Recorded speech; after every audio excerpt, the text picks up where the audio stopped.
Hello, everybody, and welcome to The Final Stab, Episode 3.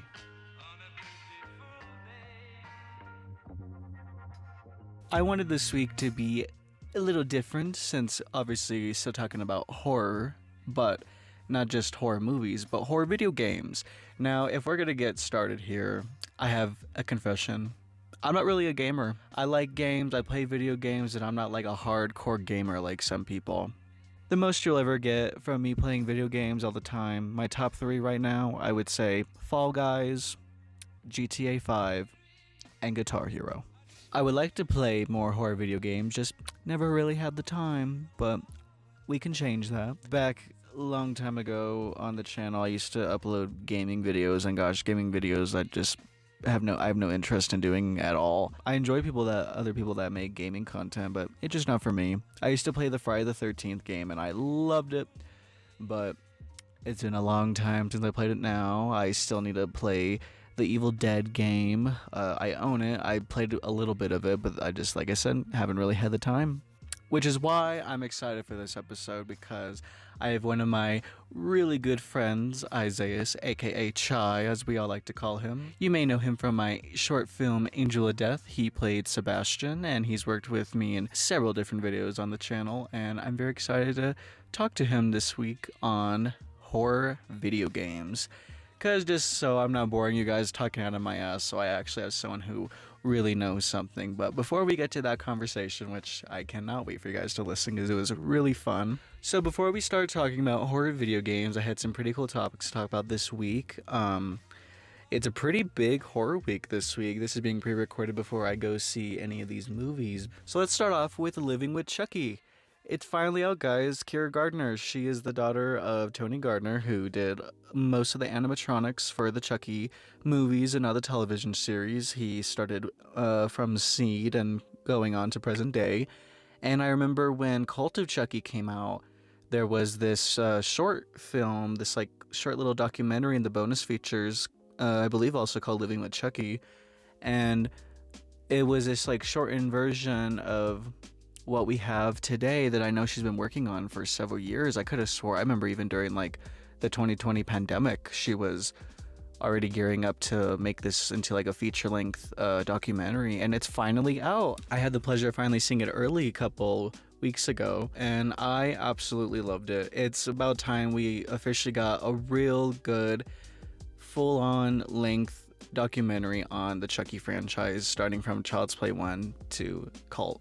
It was such a treat to see all this new bonus features, see all this never behind the scenes footage, and just getting all these interviews from all these people that, you know, this just hasn't, from what I know, this really hasn't been done before. Granted, we have gotten really good horror documentaries. I really loved Eli Roth's History of Horror. Highly recommend if anyone has not seen it. It's incredible. It just brings everything all together, and, you know, it was cool to see horror movies that aren't talked about on such a big network like that. But we've never had a Chucky documentary, and I hope we get more, because obviously this is just from the insight of, you know, the puppeteer's daughter, who literally was living with Chucky. She was a kid whenever her dad was involved in the Chucky franchise, so it was really cool to see someone's insight to look at Chucky as more as a person and not as a character, which I feel like a lot of us Chucky fans kind of do. And it was just a real treat. I'm so proud and so happy that she was able to, you know, bring it to the world and have us all see it. It was absolutely wonderful. Definitely hope we get more Chucky documentaries out there. Obviously, we couldn't go full in depth as she obviously wasn't around when the production was going on. That's why, thank goodness, you know, Chucky, the first 3 Chuckies got those 4Ks, and we finally got some more behind the scenes, which is awesome because a lot of that stuff is not around, and you know, it would be great to see some of that stuff. I know there's like VHS like camcorder footage of like behind the scenes stuff from like Child's Play 2 and I believe Child's Play 3. But for sure, and I believe the rumors are true, we're supposed to be getting new 4Ks for Bride through Cult, which obviously I'm going to get because how can I not? And yeah, the Living with Chucky documentary was amazing. It was probably my favorite parts when she would interview, obviously everyone was great, but I can't believe she had the opportunity to interview John Waters. I would die if I was ever in John Waters' presence. So I think that's just amazing that he still is a huge Chucky fan, and I believe he has his own Glen doll, if I'm not mistaken. And if not, he definitely deserves one because it's John Waters and we all love him very much. And it was also cool when she got to talk to Billy Boyd. I feel like he never really gets to talk about Chucky a lot today, so it was a real treat to finally see what he thinks of the franchise still, and I'm really warmed my heart to see that he loves Chucky and he loves Glenn. You know, Glenn is one of my favorite horror characters just as much as I love Chucky and Tiffany. I was never like part of like the hate seat of Chucky Club, never once. I just love Chucky as a whole, and I am glad that Glenn is now getting the recognition that he deserves, just as much as Tiffany's now getting the recognition she deserves. Gosh, years ago, there was never Tiffany merch. There was hardly ever like Tiffany costumes when you go to like a Spirit Halloween, at least from what I remember. And now we're finally getting more than just Tiffany dolls out of Spencer's. I just really hope that the whole Chucky family really gets to shine, and I feel like Chucky now is just becoming even stronger than ever. So, of course, can't wait for season 3. I still, of course, would love to talk more about the show until we start getting more details of what season 3 will be about.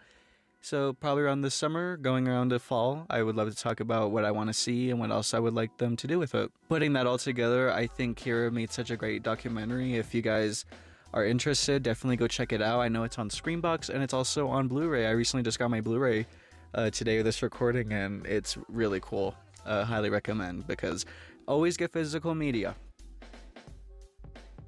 So just to start off a little early talking about video games, I'm going to give my little insight before I share the conversation I had with Shai.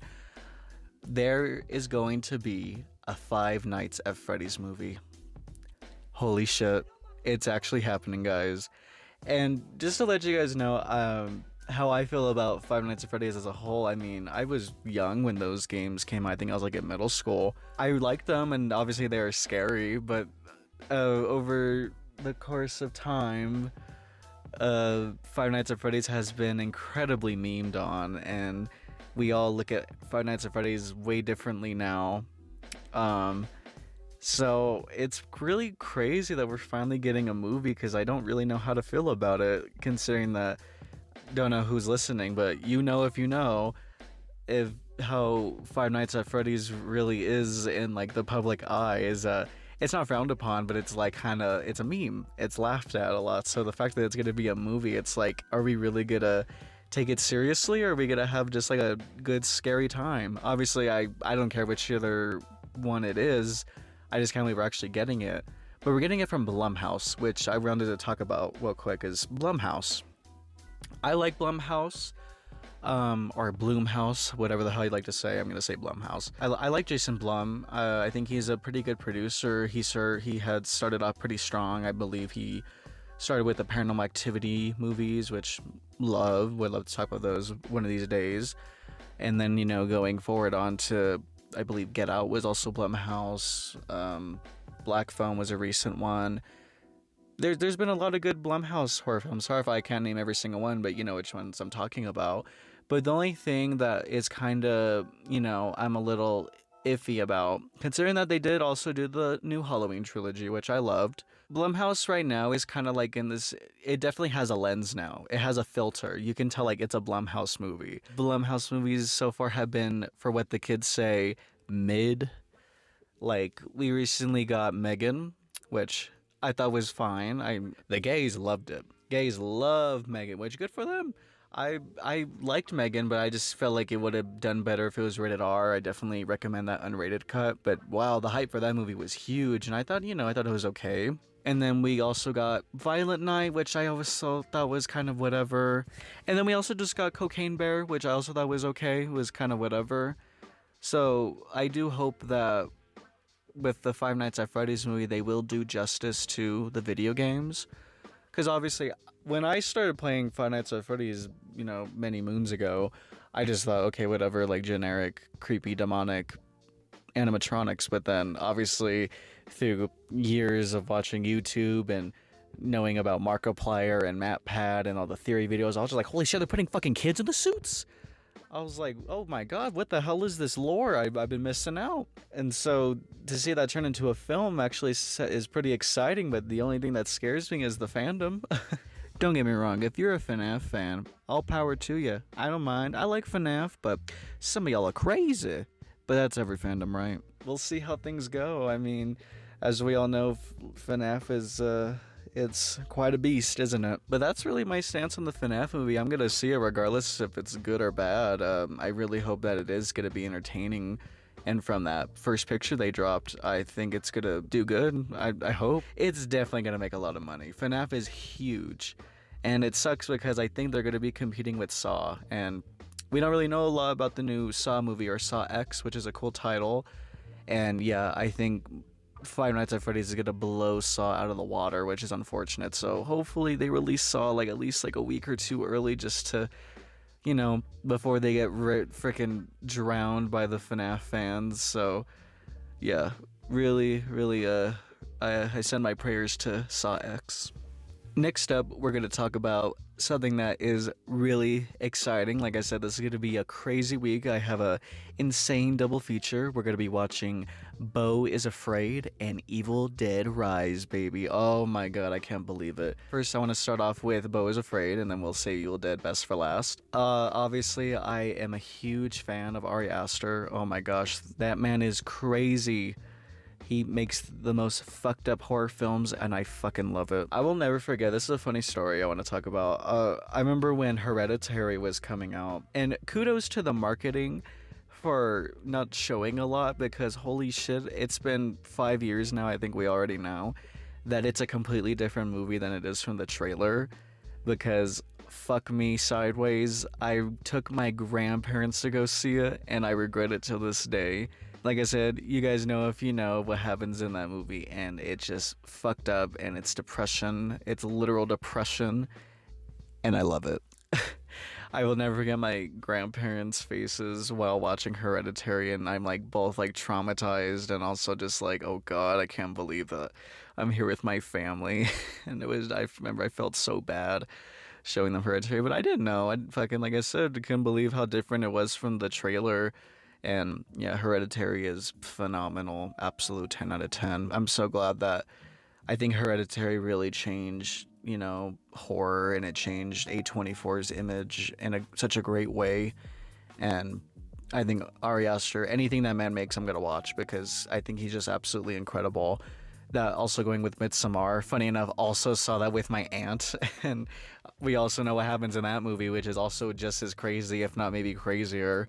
And absolutely love Midsommar. Have yet to see the director's cut. Huge Ari Aster fan here, guys. I will always praise that man. So the fact that he is making another movie based off of a short film I've also seen, so that makes me also really excited. And he's working with fucking Joaquin Phoenix. Obviously, we all know Joaquin Phoenix from plenty of things, and of course we all know him as currently Joker. And we're also getting a Joker 2. Cannot wait to talk about that, guys. I know this is a horror podcast. We don't talk about I don't talk about comic books enough, but I don't give a shit. I talk about whatever I want. And I've also seen the short film Something Strange About the Johnsons. Fuck. Yeah, that shit's fucked up. I've also seen Munchausen. That's another really good one. I would love to talk about Ari Aster's short films, like in like a separate video or something. Or also, like, I would definitely like to review Something Strange About the Johnsons. Also, just because I don't know if everyone knows about it. So if you haven't seen it, I highly recommend. And if you have seen it, I'm right with you, buddy. I know. All that aside, Beau is Afraid, and I hear it's 3 hours. Like I said, I've seen the short film, so I know the premise. It's about this guy who's just trying to get to his mom. I didn't see the trailer because I just, you know, like I say, I like to stay away from trailers and stuff. And I'm like, fuck, 3 hours. We're going to be in hell. And I can't wait. So that's my opinion on Beau is Afraid. I'm absolutely going to have a great time. If you don't follow me on my socials, you guys know to go in the description, or follow me on Twitter and Instagram at XTheScreamKing. I definitely will probably be posting stuff about it, and then also talking about here on the pod. Evil Dead Rise. Holy shit. I finally will have the opportunity to see Evil Dead in the theater, and Evil Dead's back, baby. Fuck yeah. Huge Evil Dead fan. Oh my gosh. Throughout this podcast, you guys are gonna hear me say I'm a big fan of this, I'm a big fan of that, I'm a big fan of horror, guys. But it's true. And also, I just like to stay positive, because, like, why hear me talk shit forever? Unless you want me to talk shit, send me some more topics, and depending what it is, I'll tell you my honest opinion about it.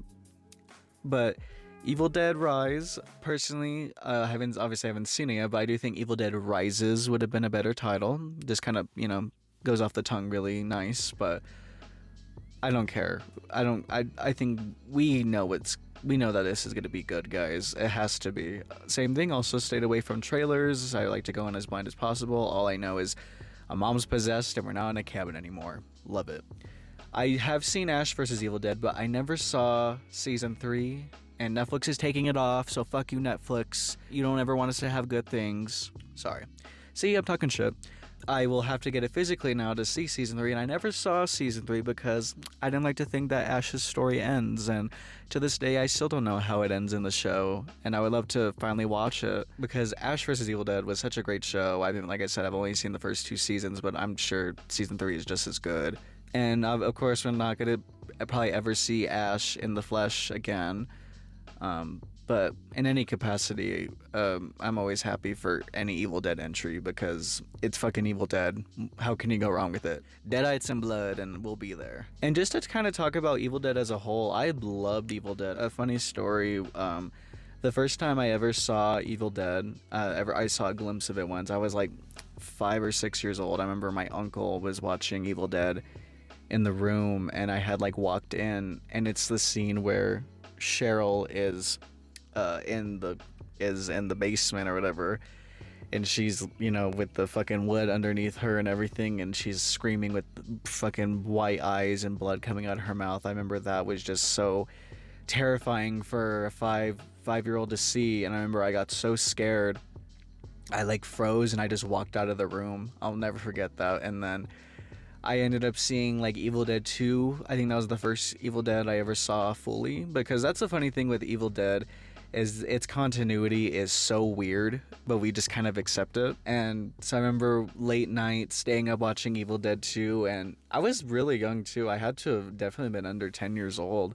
and I thought it was like creepy, but I think the fact that there was comedy mixed with it worked really well. And so watching Evil Dead 2, I thought it was amazing. And I thought it was really like funny, and it was scary and like really over the top. And or it is possible I may have also saw Army of Darkness the first time. That's why I wanted to see Evil Dead 2, because I remember my uncles had showed me Army of Darkness, and obviously Army of Darkness is not as not as crazy as the first Evil Dead. I definitely think Army of Darkness is a great gateway horror, as it's like 75% more comedy than horror. And so I remember really liking it as a kid. I've always just kind of been a huge Ash fan. That's also another thing, like I've talked about how Scream, Chucky, and now Evil Dead, I think those are the 3 franchises I generally just can't rank. I love every single entry, excluding the Child's Play remake, but anywho, I just generally can't rank any of those movies and those franchises because they're too good. And I don't want to.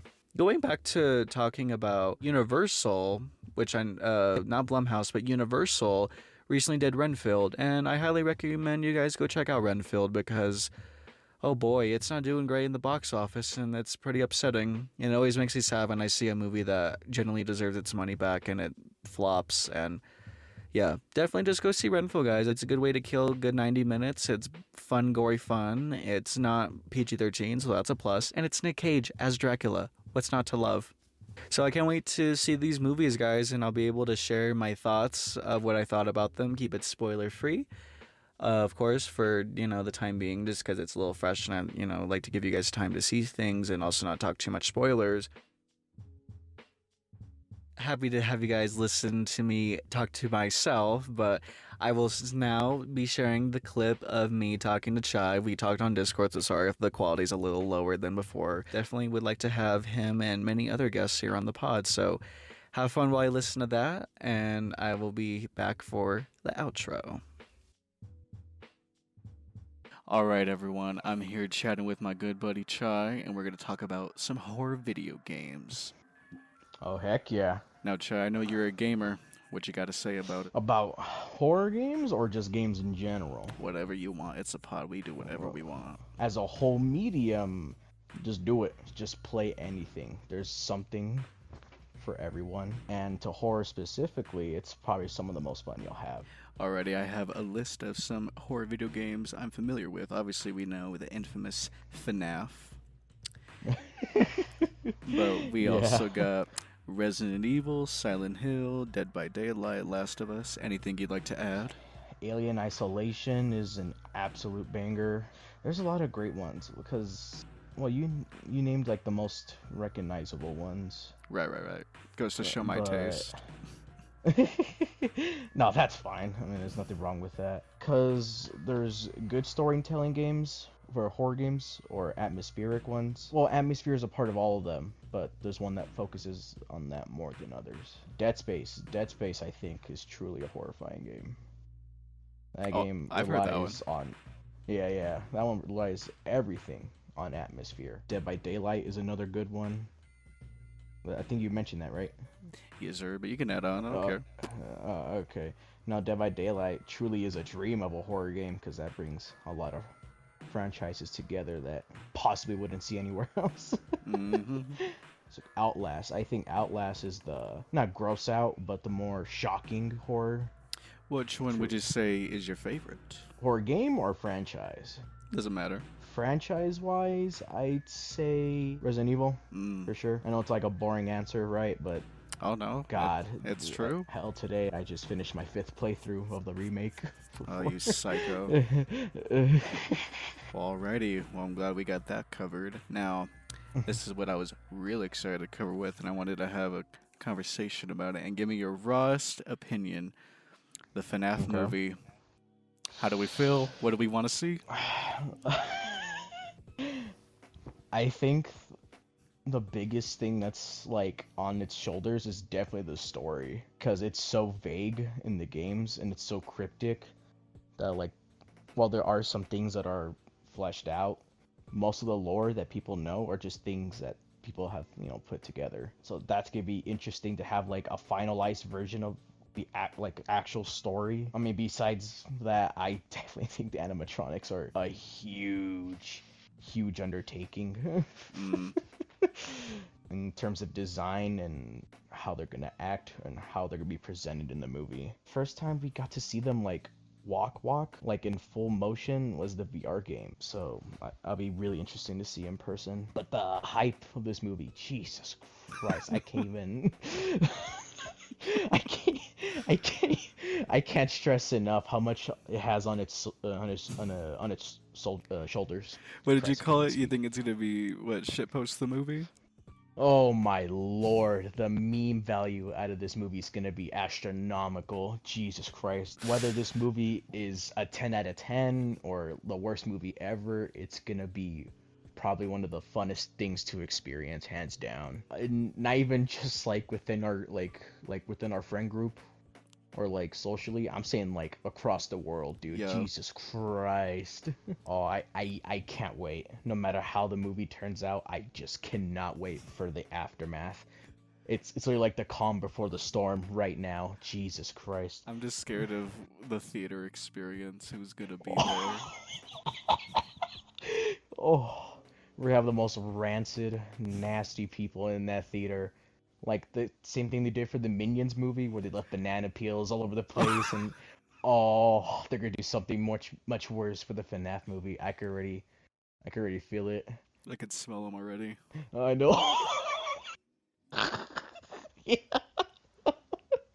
Oh my lord. I can't even. No. The FNAF movie is truly gonna be an experience like no other. And that I agree. All jokes aside, I'm actually excited myself. Oh, for sure. I can't believe that's like a reality we're having, especially with Matthew Lillard of all people to play the main villain. I mean, it's just such a weird universe we live in right now. Because I know I like to dodge trailers, but no, this trailer I have to see. I'm looking at every leak, I'm looking at every teaser, anything that drops for it. I'm just gonna Like if if the ending comes out or the a clip from the movie leaks out, I'm gonna watch it because I just need to know. This is like that special occasion where I just have to see everything that comes out for it. Because Jesus Christ, the popularity. I think whether the movie's good or bad doesn't matter. I think it's gonna do well, like box office wise. It's gonna That destroy Saw, and I hate to say it. uh oh, Saw's not gonna have a prayer, bro. Jesus They need to Christ. release Saw like a week or two early, cause no, people are gonna go see FNAF. Either you should release it earlier or just delay it a whole year. Honestly, because well, I don't know what's coming out for next year for October. Have you said anything? Oh fuck no, Joker. Joker's gonna take over. That's October next year? I think it's the fall, but it could be October. Oh, forget it. Just make it a summer movie. Screw it. Or if they can get it out within the time. But no, poor Saw. I'm excited for that too. I know we know so little about it. I mean, what would you call it? Because we're barely getting the trailer for Insidious on Tomorrow. tomorrow. Yeah, as of this Fuck. recording. Fuck. Because I don't want to see it, but I want to see it. Oh, dude, I'm gonna pause every frame, go like 0.1% speed, whatever. I have to know. Because we're getting finally a direct sequel to 2. It only took 10 years. It took 2 goddamn movies to get here. Granted, I like the third one, but I thought the fourth one was kind of running out of gas. That movie loved keys, that's for sure. Loved keys and Mexicans. Oh, oh boy, did they? No, but whatchamacallit? Back to FNAF. No, I'm personally really excited, no matter how it turns out. Have you ever beat like the games? No, I've played them, but I'm too chicken to Oh wow, see, actually beat I them. never knew that about Xavier. What? Cause when we hung out, I wasn't gonna do VR, fuck that shit. But we played Sister Location, and yeah, he went. I had asked him if he had ever beaten the games. I don't know if he said he had beaten all of them, but I know he had said he didn't beat some of them. I'm not too sure, but I was shocked by that. They're actually really hard. Yeah, it's funny because my little brother, he's beaten the first 2, Oh, nice. and I watched him do that. Yeah, but I'd rather watch than play. I'm a scaredy cat when it comes to horror games. They're scary. I know. Freaking, I was watching Xavier play 1 and 2, and like either Foxy or Chico would pop up all and we'd be fucking jumping. Oh, oh, that's another thing for the movie. Actually, I don't know if they're gonna have those noises, Oh, they have like to. like like those jump scare sounds they make. I don't know if they're gonna do something new or if they're just gonna put the game audio for that. They have to put the game audio. Uh, And I don't if know. they do, we either gonna jump or we're gonna laugh our asses off. No one's gonna take that movie seriously though. That's also what I'm kind of worried about Yeah. because if it does turn out to be great, we're not gonna watch it in that like in a serious way because it's the Five Nights at Freddy's the movie. It's real. It's real, y'all. Yeah, Jesus Christ, I can't even imagine. Also, the big shocker was the fact that they started filming this year, and they're like, "Oh yeah, it is coming out this year as well." That's why I praise the marketing, because they gotta act fast. You gotta do a lot. I'm gonna talk about Blumhouse movies, because I like Blumhouse, but I do feel like at this point Blumhouse has like that filter now. So like a Blumhouse FNAF movie, like imagine if A24 was making the FNAF movie. Oh my God, I couldn't even imagine. You will see the Bite of 87. Well, that's the thing is I don't know if it's gonna be like Black Phone where they just say they killed the kids but not actually show it. Mhm. I hope. The cynical side of me just says I hope they just show it. I hope we see Matthew Lillard just stabbing his kids. Oh, I hope At it's least rated this.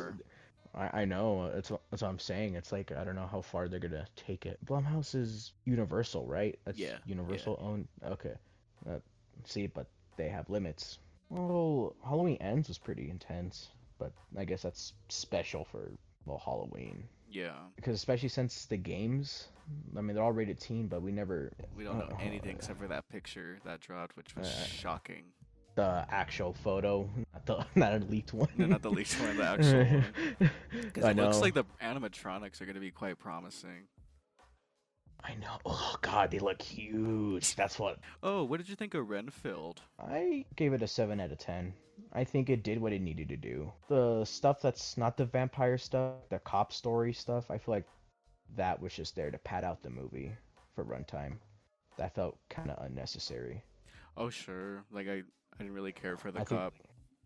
No, because the movie's already really short. That's if it was- it's freaking insanely quickly paced. Oh, like ridiculously. Because did you hear that it bombed?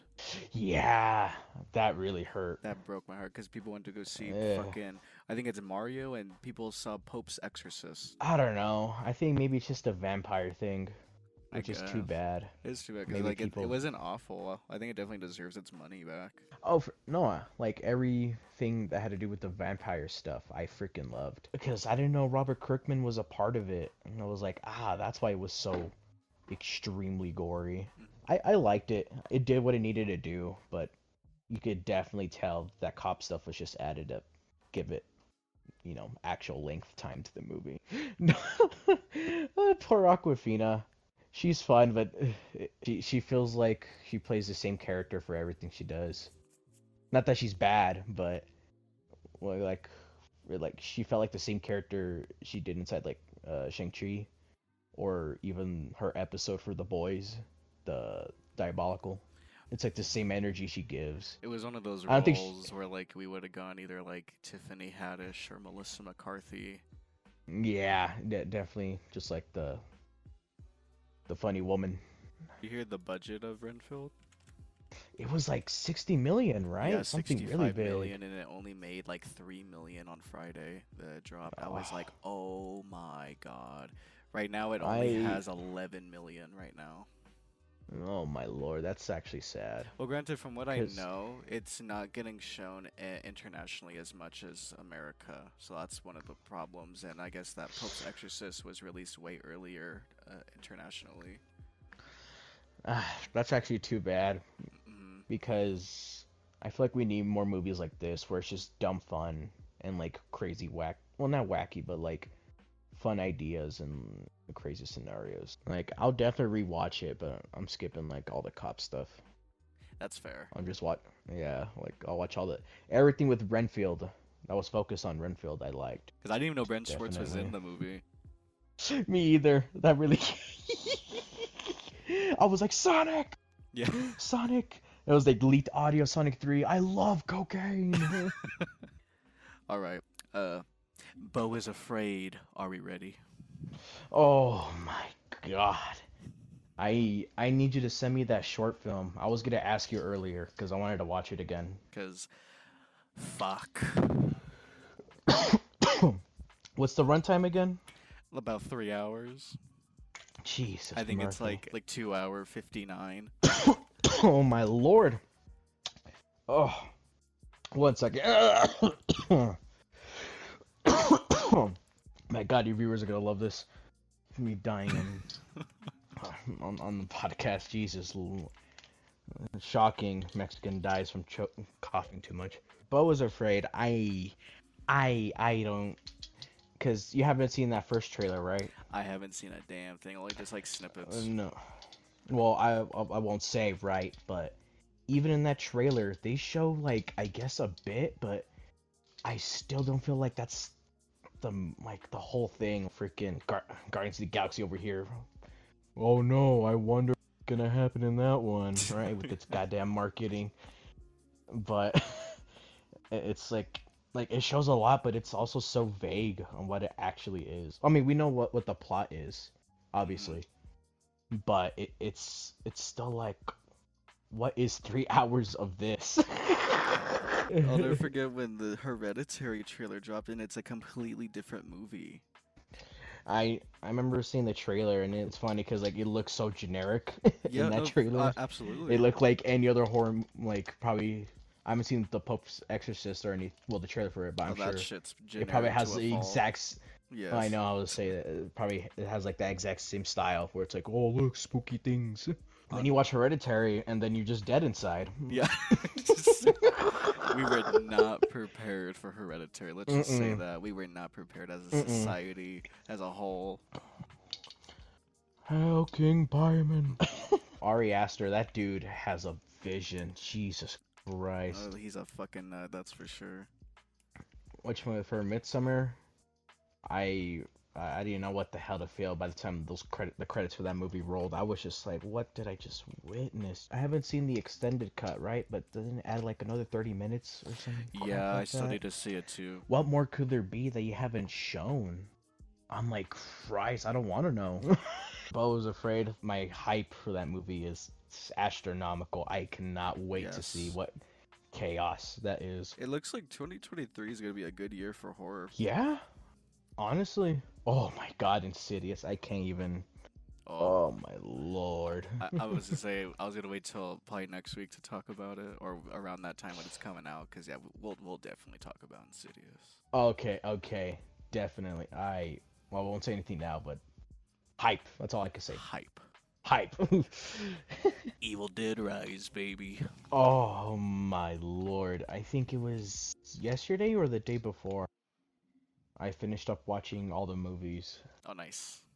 and my lord, if cuz the Evil Dead 2013, that movie was nutty. I do not remember it being that wild. Oh God, it's crazy that it also took 10 years for another sequel. Granted, we got the show, but like, oh, I regret it to this day. I never saw that in theaters. I love 2013, 2013 is actually great. and that's Sam Raimi's and Bruce Campbell's baby. So like, they can't mess up with this new one. I just wonder how far it's gonna go, cause it's like in the city, right? But it seems I'm not saying Army of Darkness type crap where there's a whole lot of war, but like since it's in such a big populated place, if it'll go beyond than just his family for the movie. I was reading an article, and because it was listing a bunch of other apartment horror films, and one of them they listed was it might have like the vibes of Wreck. Remember Wreck? Oh, where like just keep going up in different floors and just people that happen to come by just gets absolutely murked type Yeah. crap. Oh, actually that'd be pretty dope. I hope we get a post credits. Oh, spoiler if you haven't seen 2013. We all But- know. We all know. No, I know, but I'm saying if Bruce makes another like a little quick appearance, I'll die happy. I feel like Just it would be obviously I would want them. I feel like maybe he might have like a voice cameo at some point, not as Ash, but just like as something. They'll reference something for Ash. I know it. they have to, right? Yeah. I feel like that's a necessity. Cause well, for 2013, all he did was just say groovy and just like did like a little stare at the camera. But That shit's jam packed with references. Obviously, it's the same cabin. Ash's car is still in the forest. the necklace, The necklace. That's why I hate when people say it's a remake because it's not. no, it's funny because well, I was watching with my sister for her first time. And I just had to explain to her, yeah, all the movies happened, but it didn't, but it did. Oh, for sure. Like out of all the franchises, like Evil Dead has like the weirdest continuity, but you just accept it. You just accept that everything happened.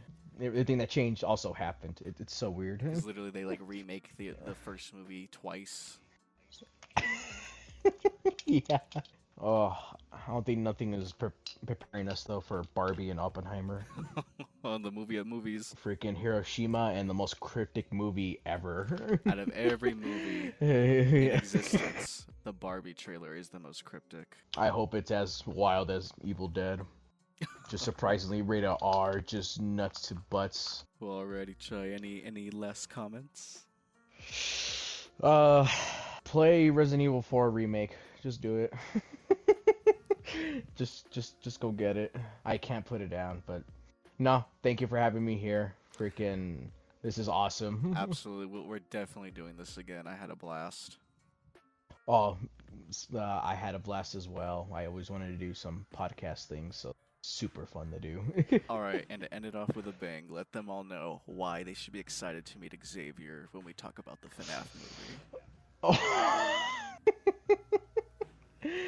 Oh, you'll never meet a bigger fan.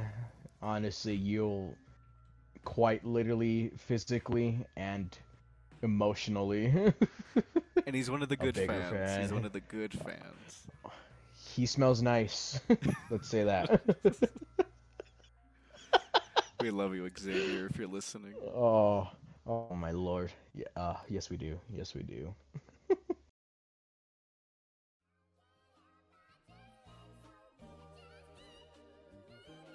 I'm very glad you guys got to listen to that conversation. Had such a blast talking to my good buddy Chai. Can't wait for the next episode. Still trying to decide what I want to talk about next. I am thinking about doing a full episode just talking spoilers of Scream 6 because I have officially seen Scream 6 times and I do it again. And also just to let you guys know, we recently wrapped on my next short film. That's some big news I have for you guys, so keep an eye out for that. Have no clue when I'm ready to release it because I had to do basically a shortened version of what I really wanted to do, so I'm gonna have to like re-edit to make a real director's cut, I guess. But stay tuned. Definitely follow me on the socials, guys. I'm pretty excited to share this one. So thank you guys for listening. I hope you had a wonderful time this episode. Definitely follow me on social media on Twitter and Instagram at xthescreamking. And see you later.